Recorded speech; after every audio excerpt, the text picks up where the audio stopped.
হাসান, যখন আপনি তর্কের খাতিরে কথা বলবেন বা পরিস্থিতি খুব জটিল এমন সময় যখন কথা বলবেন মুখামুখি, তখন আপনারটা তার চেয়ে ভালো হতে হবে।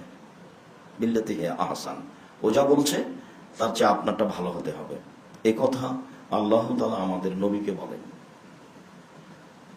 ফলাফলে অন্য জায়গায় আল্লাহ তাআলা বলেন ওয়ায়াদরাউনা বিল হাসানাতিস সাইয়াতা, যারা খারাপের প্রতি উত্তর ভালো দিয়ে দেয়, মানে আগের দুটো আয়াতের এটা তরজমা অনুবাদ, যারা খারাপের প্রতি উত্তর ভালো দিয়ে দেয় উলাইকা লাহুম উকবাদ দার, ওরা যাদের জন্য রয়েছে জান্নাত।